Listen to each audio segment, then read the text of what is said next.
Hey everybody, it's Mike from the Mike Wagner Show, powered by Sonic Web Studios. Visit online at sonicwebstudios.com for all your needs, and brought to you by official sponsor of the Mike Wagner Show, international warring author Mia Moses Zia Missing, available on Amazon and paperback and ebook.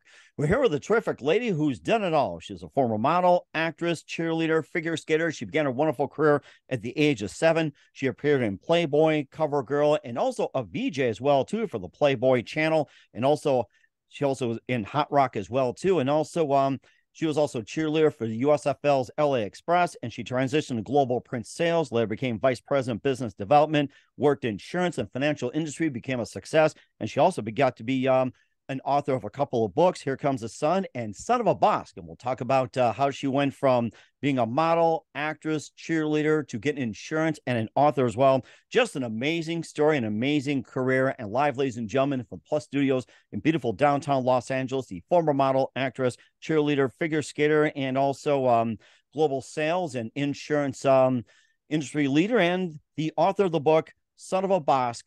Here she is, ladies and gentlemen, the multi-talented Deborah Driggs. Deborah, good morning, good afternoon, good evening. Thanks Oh for my joining us today. gosh, what an introduction.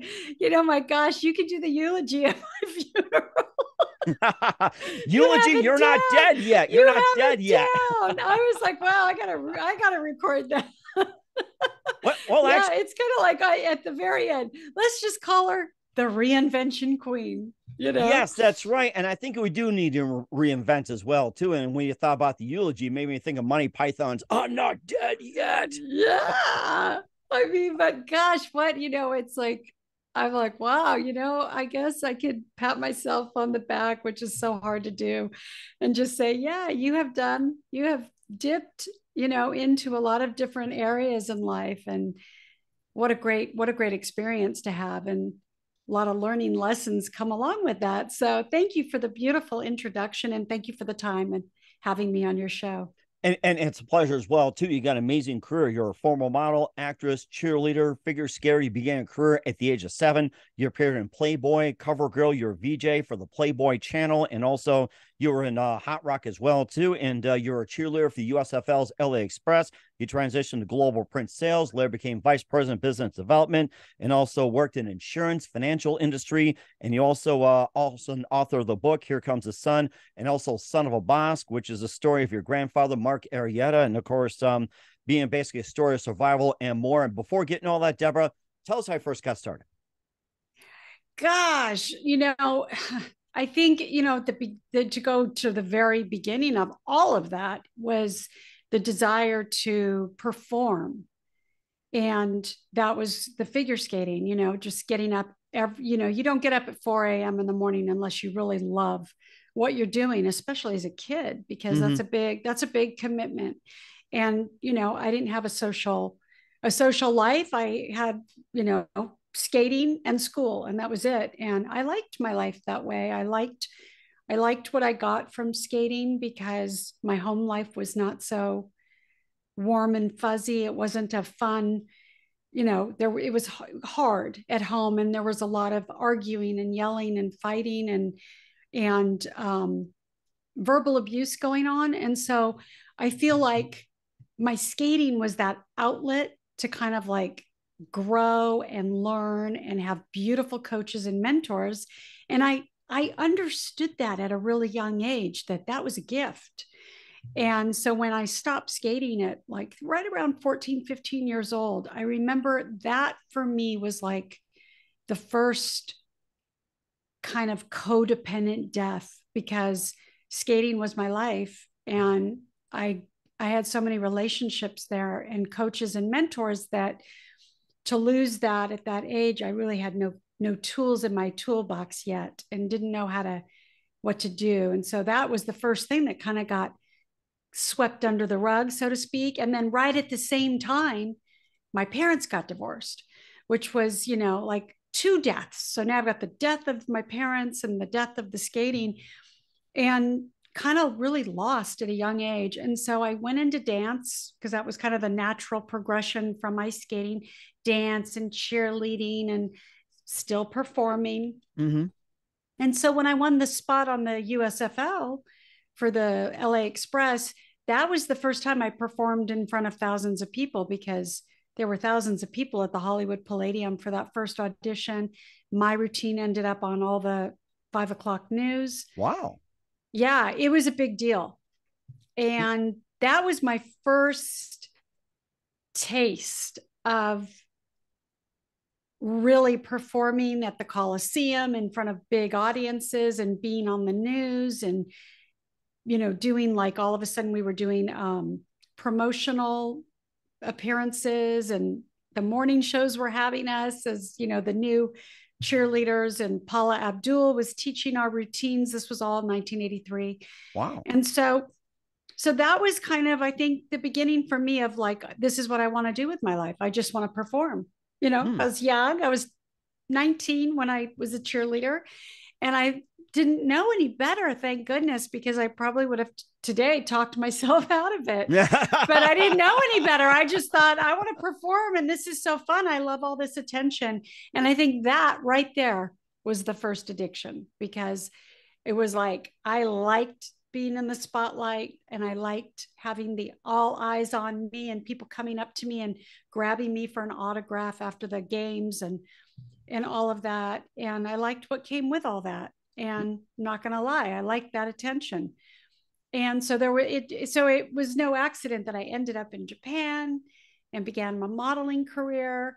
And then, I would say things out loud like, I'm going to do commercials and I'm going to be an actress. And everyone in my family was like, how many people make it in that business? Or, like, they had no clue what to say back to me, because nobody in my family was in the entertainment world. And I literally moved to North Hollywood on my own at 22 and began a career and did it all. I mean, there was no nepotism. I didn't know anybody. And Playboy came knocking in 1989. So I had already got an agent and was doing commercials and booking catalog work and modeling work. So, I had some stuff under my belt, and then Playboy came calling, and that was that opened up a whole other world. That's really when, Playboy was probably the #1 magazine in the world. Mm-hmm. It was 1989. And, you had to go to lengths to get the magazine. You had to have a subscription. So it was the #1 subscription in the world. And it was probably 1,000 girls a day would send in Polaroids and beg basically to be brought into LA for an opportunity to be in the magazine. And so I didn't realize all that until I was sitting in the makeup chair in the famous Playboy building on Sunset. And I'll never forget, Mary was doing her name was Mary. I can't remember her last name, but she was doing my makeup. And she said, Playboy gets over 1,000 applications a day. Mm-hmm. And I was like, wow, really? Like, I think at that moment, it hit me that, this kind of fell into my lap, and so yeah, it was a big deal.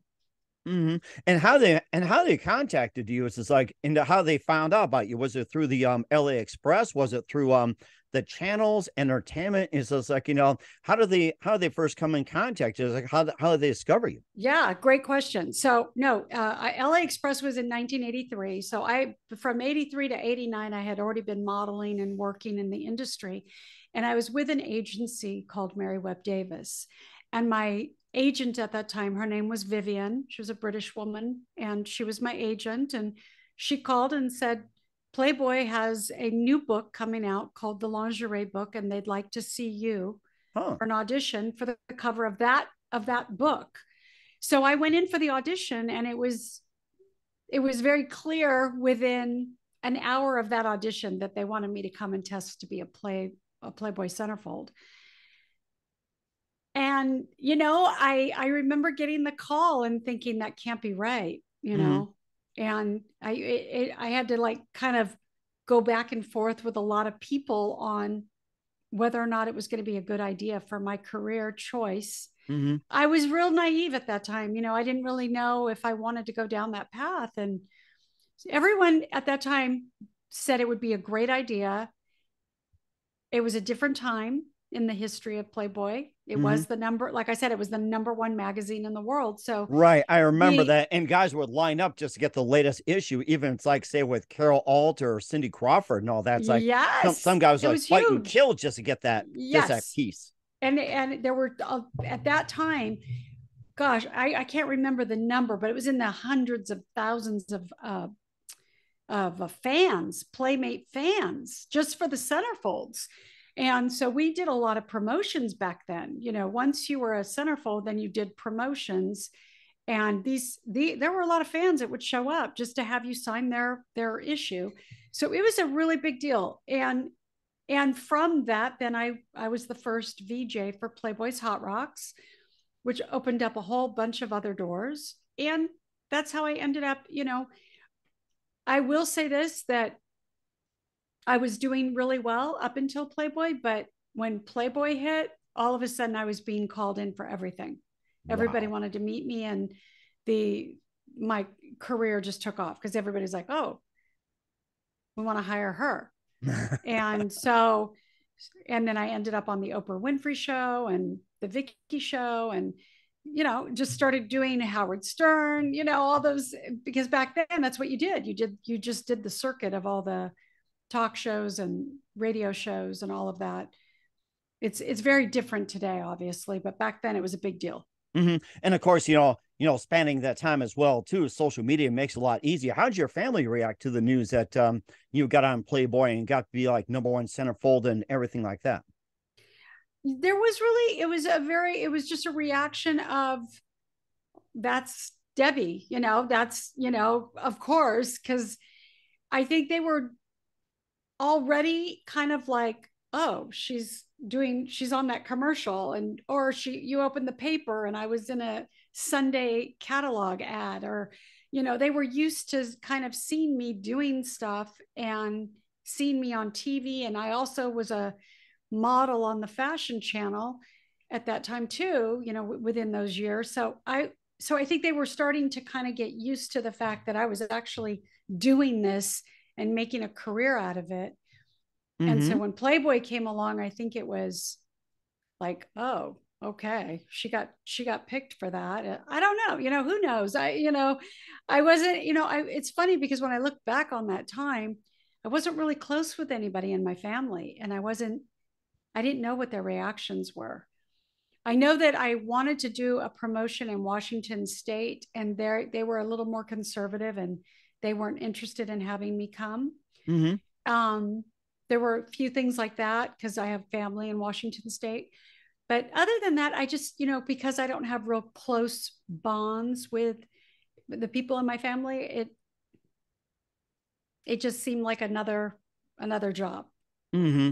Right, exactly. Yeah, we'll get into more about your family. We'll get more into your book. We'll talk about your amazing career going from the modeling industry, the actress industry, and also into global sales as well, getting the business sector with Deborah Driggs. But first, you listen to the Mike Wagner Show at the MikeWagnerShow.com, powered by Sonic Web Studios. Visit online at SonicWebStudios.com for all your needs. Looking at a professional website without breaking your budget, Sonic Web Studios is the answer. Sonic Web Studios offers fast, affordable custom web designs at below the competition rate.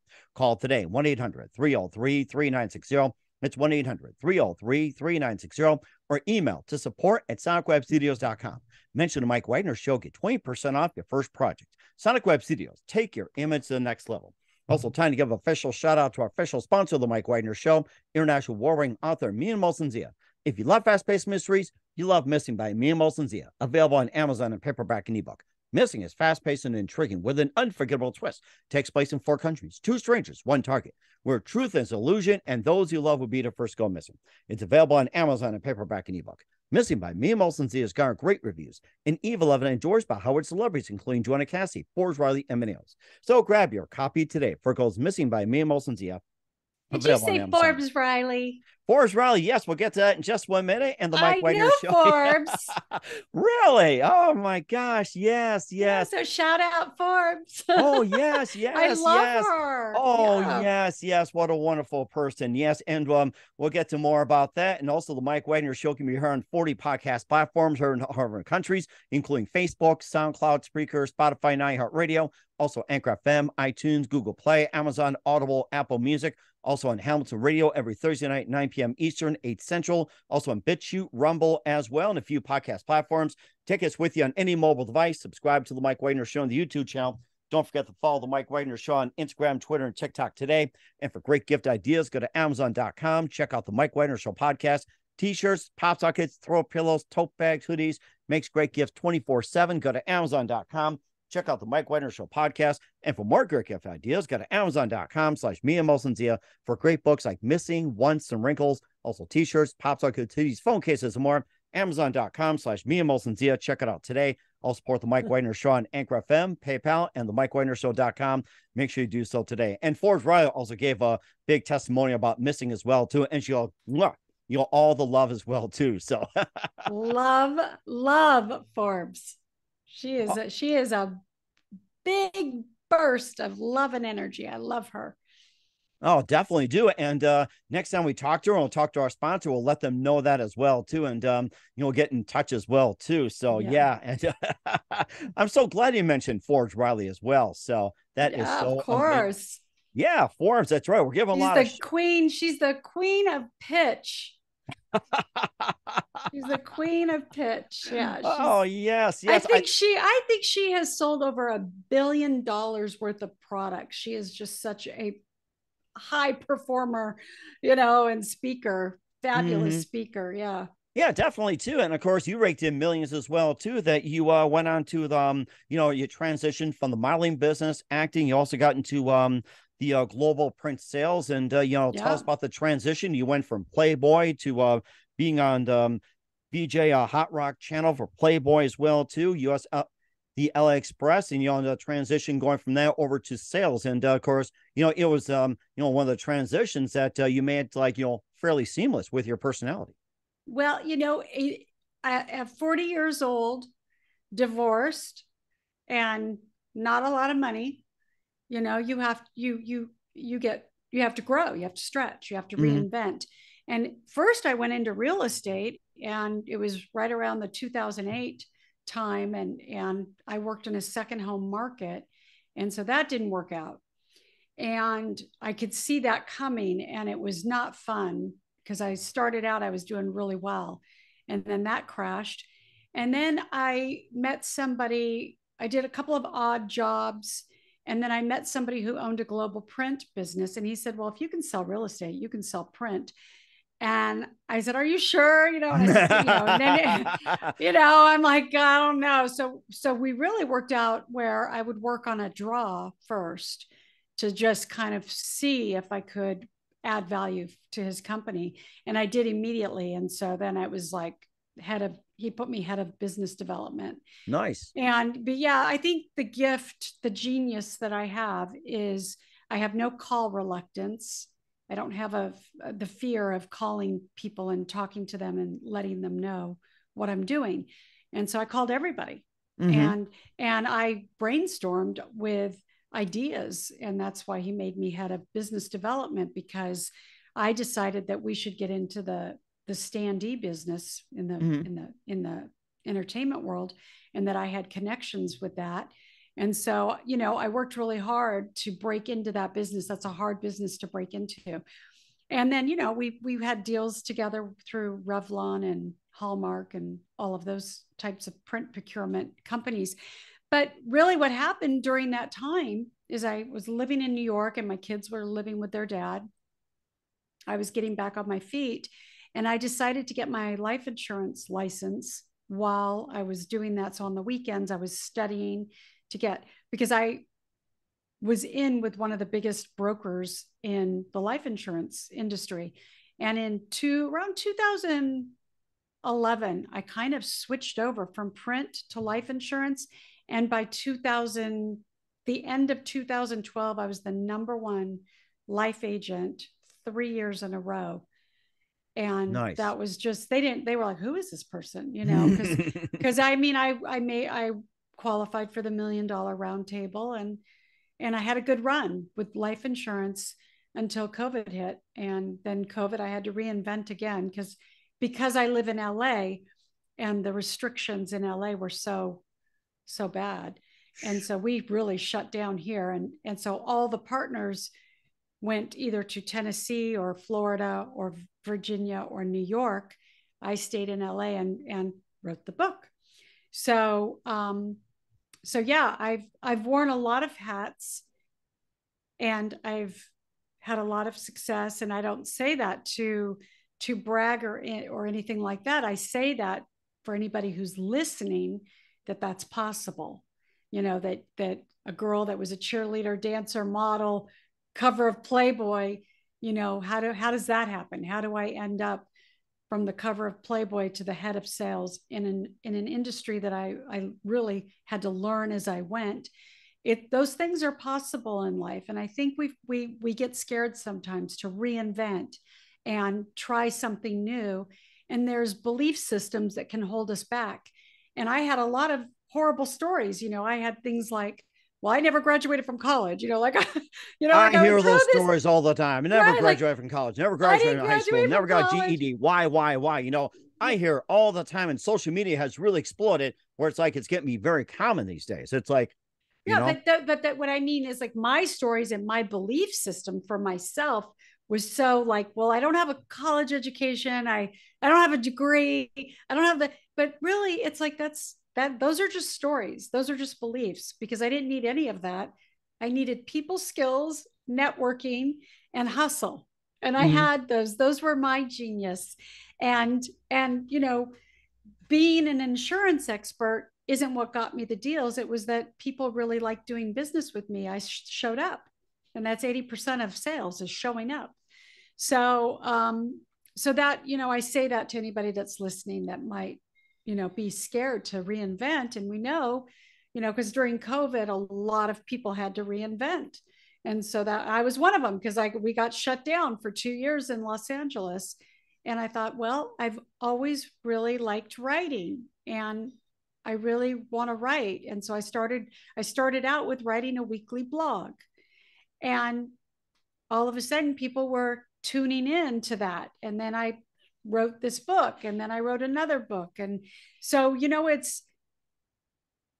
do I think I'm an exceptional writer? No, but I don't have to be. I just enjoy doing it. And that's the whole reinvention key, is that you just do what you love doing. And I'm kind of on the journey right now, and it's beautiful. I don't know where it mm-hmm. might lead. Yeah. And of course, for those who are scared of reinvention as well, too, what are some of the causes you think that's preventing people from, reinventing, like some of the sources, the roots, the fears, and everything else you had explained? It's like, what are some of the underlying causes that cause people not to reinvent? Yeah, it's the stories that they tell themselves, the belief systems, right? That story that keeps playing. Well, I didn't go to college. Well, I don't have a degree. Well, I don't have the money right now. It's like all the stories and these things. And if you put all, if I said to you right now, if money wasn't an option, or wasn't if money wasn't something in the way, and you could do whatever you wanted right now, that's what you should be doing. Mm-hmm. Right. And that's what's so cool, is that you should be doing whatever it is that's in your heart, and not worry about money or all of that, because that'll all come. And for most people that have been on their purpose, I know, because I have a lot of mentors in my life, and I've had the opportunity to meet a lot of really successful people. And there's one thing in common, is that they all say when they're on purpose, the money just came. That wasn't the focus. Oh, I'm going to be rich. It was more Right. like, Yeah, I see that all the time. purpose grows, right? The ppurpose just gets bigger and it expands. And then it's like you have a record company, and the next thing you know, you have an airline and a hotel, and you have, it's really, you don't know where things can lead. And I think if you just show up, that's when the magic happens. hmm He also talked about with some of the pitfalls as well too, like with the various addictions as well too, and of course, serious matters and everything, and of course, ways to overcome causes and everything else. And of course, you went through some yourself, and maybe just share a bit, and also, how can people learn from this as well too, especially in the process of addiction to healing and everything else. Yeah, absolutely. So that's the other thing. So for me, with that having that underlying addiction for so many decades, and it really caused a lot of horrible stuff in my life. Addiction is really, it's hard to deal with. And even when I was at the height of certain points in my career, that, oh, you're on the cover of a magazine, or, oh, you booked that movie with Michael Nuri, the actor from Flashdance, or, oh, you booked a part on General Hospital. It didn't matter, because underneath it all, I was suffering, and I was deep in my addiction, and I didn't know it. I didn't know that I had this addiction. I knew I felt off a lot of the time, but I didn't know that it was because of alcohol. I really didn't. And it's a really hard thing to admit defeat over something. And that's why it took me so long, because I'm so strong and I'm such a leader. And I like to think of myself as like, I can do anything. I did adventure racing, for crying out loud. That sounds like fun. I can beat this addiction. And, you just can't, it's not an I thing, it's a we thing. And I think those were the most powerful lessons for me throughout my life. And I say this all the time: the most important thing that I've ever done is get sober. It's the most important. And I've had slips, along the way, but I just keep showing up, and I keep remembering that recovery is the number one. Because hmm without that, it's like without health, there's nothing. Without recovery, for me, there's nothing. So I really stay in front of that. And you also help others along the way too, by being a healing coach, that you went through your addictions, also help theirs as well too, the pitfalls, the traps, what to do about it. And you've been very successful as a healing coach as well too, about some of your journeys and Yeah. experiences as well. Well, I think that, I've been in and around coaching for 20 years. hmm Even before that, really, because when I was doing my adventure racing, I was training 6 hours a day, and I was doing these crazy 12-hour races. And I'd have women come up to me and say, I want you to be my trainer. Because they saw, it's like attraction, right? Not promotion. When people see something that you have that they want, and I had women say, so what I did is I started this little hiking club with all these women, and I was helping get them in shape, because they'd see me dropping my kids off at school with my workout clothes, getting ready to go train. And they'd say, well, can we train with you? And I thought, well, that was really the start, I think, of my coaching endeavors, and then I've been in and around coaching for the last 20 years.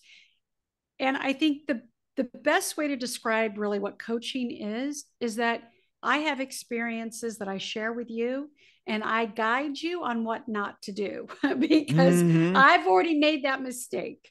So if you really want to be guided into avoiding certain things, so I'll give you an example of the type of coaching that I do. So I have a woman right now who's been married for 37 years. Her husband's not being faithful, and she moved out with anger. I'm done. She went and filed for the divorce, and then she booked a complimentary. She heard me speak on Clubhouse, and so she booked a complimentary call with me, and she told me her whole story. And at the end of her telling me the story, I asked her, are you coachable? Can I coach you? And she said, yeah. And I said, I want you to call your lawyer, right? I said, write all this down, So number Uh-huh. one, I want you to call your lawyer and put your divorce on pause. And she was like, what? I'm like, yeah, just put your divorce on pause. And then number two, I don't want you to, I want you to leave your husband alone for 30 days. Hmm. She's like, but said this, he's doing this. I said, no, we're going to work on you for 30 days. Nice. Interesting. And yeah. And then I said, and then, I asked her point blank, is there anything that you're doing that might be kind of fogging you from the neck up, meaning, are you drinking? Are you taking an antidepressant? Are you taking any type of medication? Are you overeating? Are you smoking? Tell me about your habits. So she told me 3 habits that she had. And I said, okay, for 30 days, put those habits down. She smoked. So I said, get a nicotine patch. And then at the end of 30 days, let's see which one you're having a hard time putting down. Because as an addict, I know that if you can't put something down for 30 days, then you have an addiction with it. So she's like, okay. And then I said, so let's leave him out of this for now.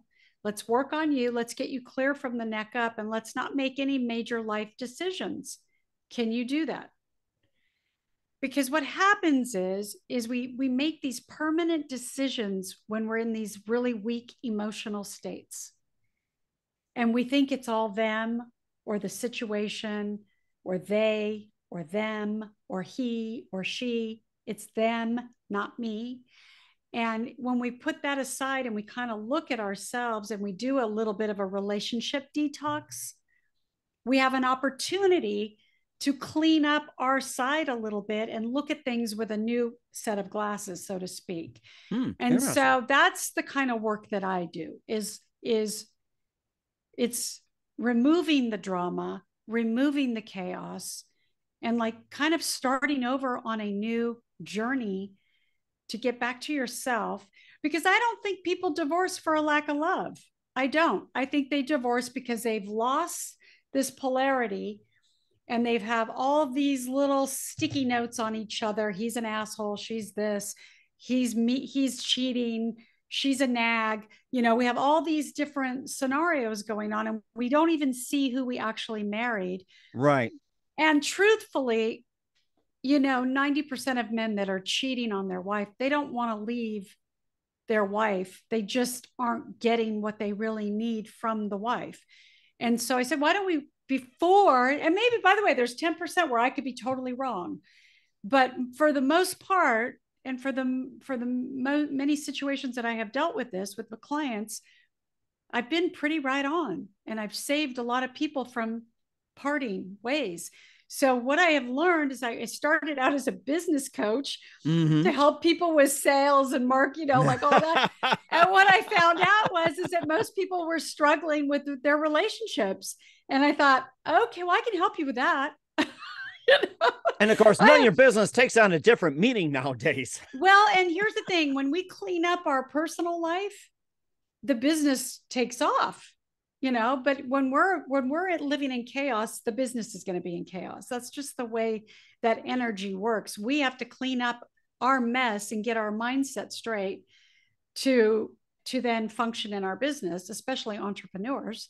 So I started working with a couple of people that were wanting me to work with them as far as sales and helping them with ideas with marketing. And what I came to find out was they were struggling. And that's when I thought, this is my niche. This is what I'm really good at. I can help people clean up their mess and organize their life in a way where the business runs more smoothly. They won't even need me as a business coach, because it's really the personal stuff that needs to be cleaned up. And a lot of times it's right under our noses and we don't even know it. Well, that's why I said to her, why don't we look at all this first? And by the way, I said, you may feel the same way after 30 days. You may still say, I don't want to be with somebody that's cheating on me. But I said, but things might look different. And I'm hoping for the things might look different. And you might calm your emotional self down to look at this differently. Now, how do I know this? Because I was 40 years old and I filed for divorce in an emotional state, very angry. And it was probably one of the biggest regrets, that I have in my life. Obviously I've worked through it now, but that was 19 years ago. So I've done a lot of work in the last 20 years around that. And how did I get to that? Because I actually married somebody that I really loved, that I really cared about, that I really liked being with. Like, we had fun together. Like, we were fun. We were a fun pair, and with 3 beautiful children. And I blew that all up. And how do you get to that place? And I became very intrigued with it and literally went to every some of the best coaches in the world, including Tony Robbins and Alison Armstrong and John Gray, and, you know, all these great coaches that are available. And I educated myself on why that happens. Mm-hmm. And so with that experience, that's what I really hope to help people with. I'm actually starting a 90-day journey on February 4th, live on Zoom for people who are in my Deb's Den club. You know, we're going to go on this healing journey. And I think it's great to go on this healing journey, even if you're in a relationship and things are going smoothly, because even when things are going smoothly, I think that's even a good time to kind of do a little reset and make sure that we're good and we are giving and contributing to the relationship, because sometimes we forget. Mm-hmm. So even with that, I say the 90-day journey is a really good journey to go, because, you know, you never know what's coming up. Right, exactly. You also been on a journey as an author as well, too. Get your journey on a book, Son of a Basque, as well, too. It's about an immigrant story of survival and gifts and bonding of family and everything. So we'll talk about that unique journey with Deborah Driggs. You listen to the Mike Wagner Show at the MikeWagnerShow.com, powered by Sonic Web Studios, and brought to you by our official sponsor of the Mike Wagner Show, international warring author Mia Molson Zia Missing. We'll be back with the author of Son of a Basque, Deborah Driggs, after this time out. We're back to the amazing, multi-talented former model, actress, cheerleader, figure skater, and also a business entrepreneur and the author of the book, Son of a Basque. Also, Here Comes the Sun, Deborah Driggs, here on the Mike Wagner Show. And before we talk about journey of, Son of a Basque and everything else about an immigrant story of survival and bonding of gifts of the family, you also wrote Here Comes the Sun. And tell us about that book. So Here Comes the Sun. So I didn't write the whole book. What it was a collaboration of women. We each wrote a chapter, and each chapter was a challenge we faced in life that we overcame. Here Comes the Sun. And so my chapter is entitled Suffering Quietly, and it's a chapter on addiction and the ups and downs that you go through on the roller coaster of recovery. And that's just, it's really what it is. It's recovery is probably one of the hardest things to do. And that's why I enjoy taking people through. I don't take them through an addiction recovery, but I like taking people through a 90 days of healing, because they're similar, you know, because it's hard to take time and really look at yourself and how you're contributing in life. Mm-hmm. And so Here Comes the Sun is just got so many beautiful chapters with a lot of wisdom, a lot of great, the main author, Misty, oh God, I just spaced on her last name. Misty Riston. She's a friend of mine. I just got we had a little brain blank. But it happens to the best of us, even myself. I know, as I'm getting, I'm like, yes. Whoa, where'd my mind go? Because I was totally thinking about something else. I was trying to multitask.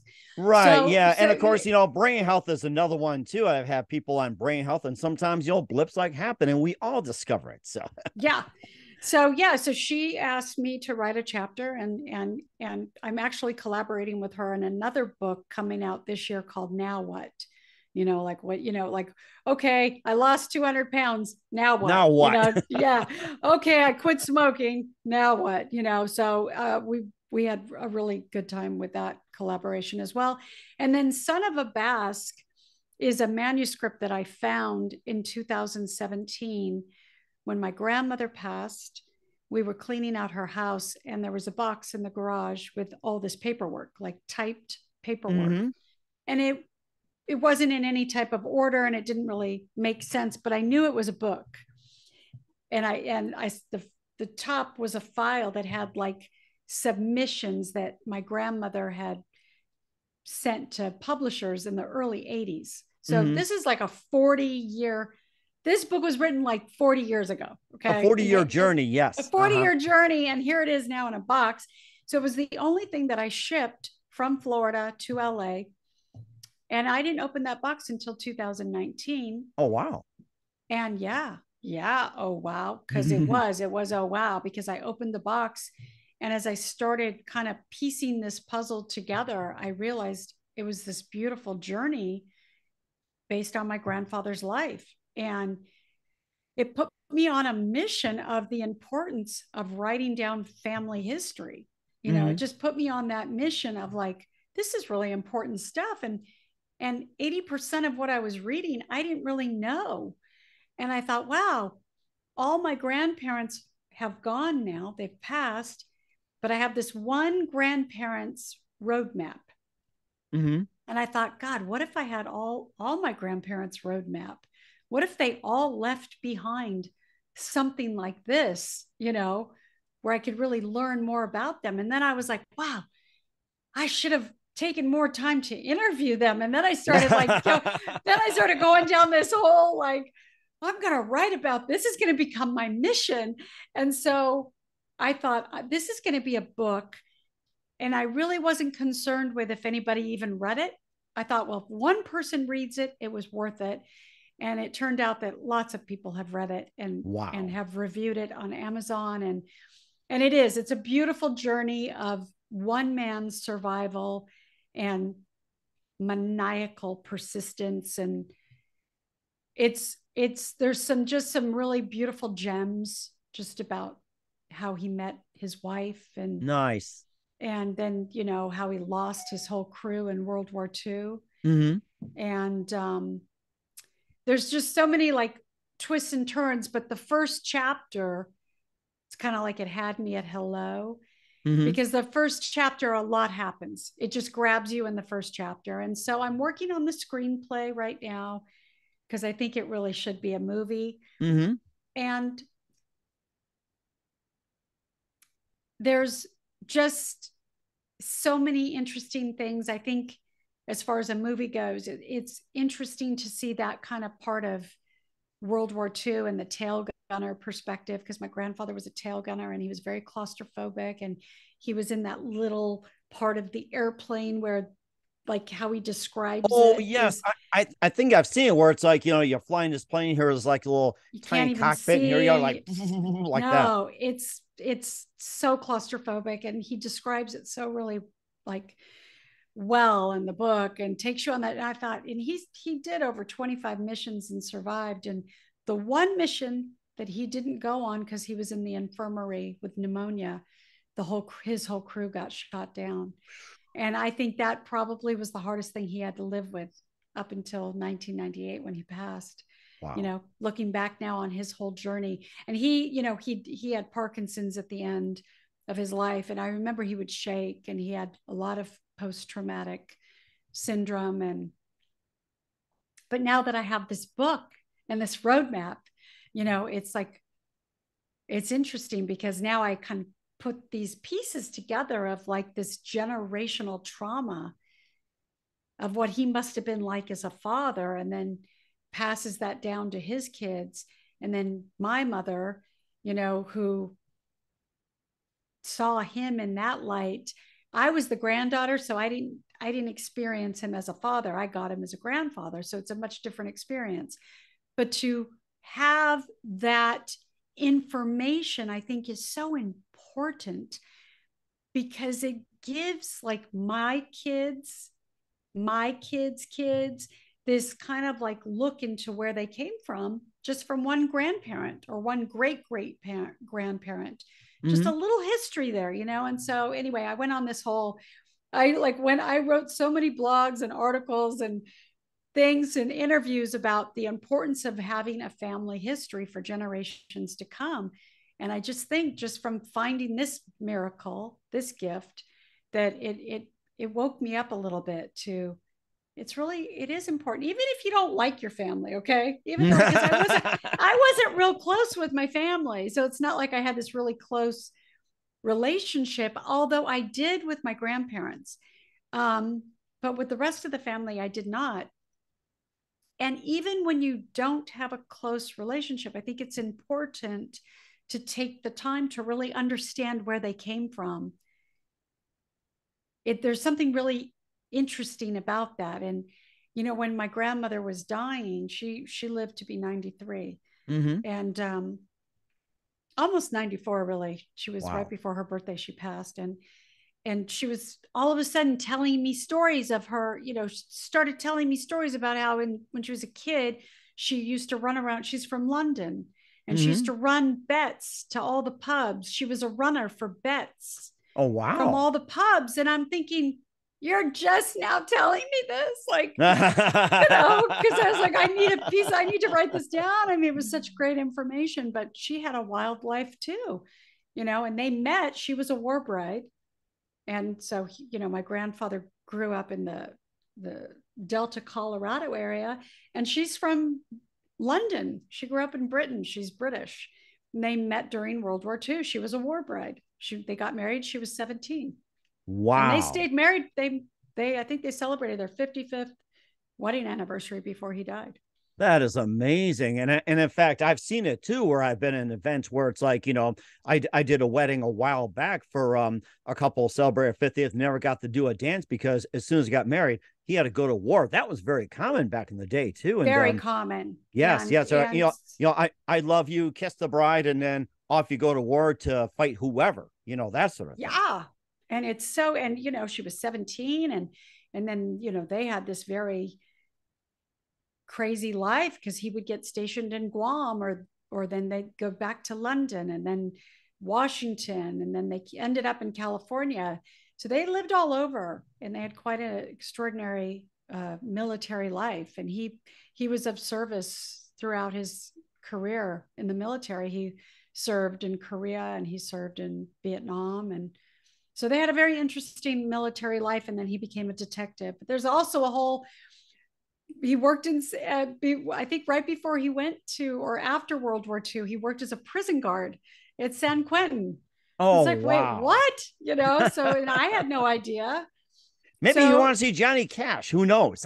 Yeah.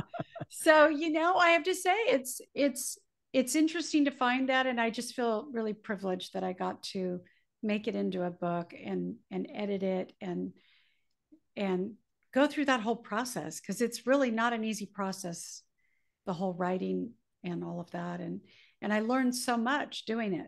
It was emotional too, because it's my grandfather. And so, to make decisions about a book that he wrote, I had to change a few things in the book, and then we decided it was going to be a historical fiction, and some of the characters didn't really make sense, so we had to make some changes with some of the characters. And so to work on somebody else's work and writing, and my whole goal was to keep it as authentic as I could to what he originally wrote, which was beautiful. And what else do you want readers to get from the book? What else? Oh, they're just going to be on this amazing journey. I actually, this was a great story. One of the girls that where I get my hair done, she's washing my hair, and she says, "Oh, I read your book." And I said, "You did?" And she said, "Yeah, I read your book." And I said, "How old are you?" And she said, "I'm 24. And I said, "Well, what did you think of it?" And she said, "I loved it." She goes, "I told my brother he has to read it." And so I thought that was a great testimony. I said, "Please go online and write that testimonial, because for a 24-year-old to be interested in it." She goes, "No, I thought it was such a great read." So I think that if you want to go on a really good hero journey, it's a hero journey. Persistence, leadership, hero journey, somebody who just doesn't give up and gets to be of service and looks at it that way, looks at it like I get to be of service, and all the things that come with that. It's not all it's not all glory and roses. It's work. He was a worker among workers. And so it's a good hero journey. And I think anybody of any age, really, like, I don't even want to narrow it down to who it's for, because for a 24-year-old girl to say, "I read your book and I loved it," was like amazing to me. Because here I was thinking it was going to be for men ages 45 to 65, and it's really for anybody that wants to go on a hero journey. And of course, you never know who's going to read the book. You pretty much open up a whole new portal, a new reinvention on that one. So that's another reinvention. Absolutely. And for anybody that's listening right now to this podcast, if you subscribe to my newsletter at my website, which is deborah.driggs.com, fill out the newsletter, subscribe, and tell me when I email you that you were listening to the show. Just send me a little note saying I was listening to the show, and I'll send you a signed copy of the book within the US. And if you're outside of the US, I'll send you the PDF. Sounds good. We'll certainly do that. And where can we find your book and all your works at, Deborah? At my website. All the information that you want about me, my coaching, my books, everything is at my website, which is my name, DeborahDriggs.com. We will certainly check that out. Once again, we're with the author of the book, Son of a Boss, Deborah Driggs, on the Mike Wagner Show, model, actress, cheerleader, figure skater, and successful in the business and also the financial industry. A very big thank you for your time. Just a couple of things. What else can we expect in 2023 and beyond, Deborah? Well, I'm writing 2 books right now. I'm working on my memoir, and I'm also coming up with this 90-day detox for relationships. I've decided I'm going to put that into a book. And so that's coming up. And then I have a weekly blog, so every week. And then in 2021, I did a small part in a movie called Neon Bleed. And so that's coming out this year. So you can look for that. And again, all this information is at my website so that people know books, movies, podcasts, radio shows, blogs. If you want to read articles, it's all on my website. All right, well, certainly check that out, Deborah. And who do you consider biggest influence in your career? That there's so many. I mean, for my insurance industry, my partners, for sure, they really taught me everything I know. In my acting and modeling industry, I would say the people that I really looked up to were Kathy Ireland and Meryl Streep. I think they had really beautiful careers. They do have really beautiful careers. And I think Kathy Ireland was extremely brilliant in how she just created a multi-billion-dollar business. I have coaches and mentors that I look up to. I think Tony Robbins is one of those people that really walks his talk. He's been in the business for 40 years, still teaching the same basic stuff. And, that's not hard. That's not easy to do. And then, I really look up to Jesse Itzler and Sarah Blakely. I think they have a beautiful relationship and family, and they're like a relationship to aspire to, as far as a partnership goes. So God, there's so many. I mean, Oprah, obviously, Princess Diana, bless her heart. I loved, following her and her life and her career. So yeah, I have a lot of people in my life that are mentors, that people that I know, and then people that I don't know. And certainly amazing. A King's Scroll. That's very impressive. And what's the best advice you can give to anybody at this point? Well, my best advice is never make any decisions when you're in an emotional state. Good point. And work on yourself for 30 days before leaving a relationship. Don't threaten the relationship. And if you're not sure what any of that means, book a complimentary call with me and I'll walk you through that.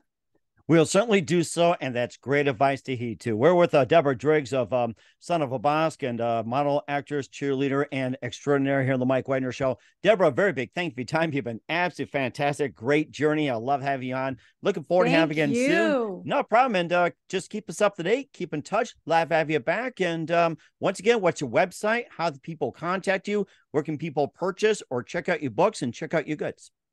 DeborahDriggs.com. My name, DeborahDriggs.com.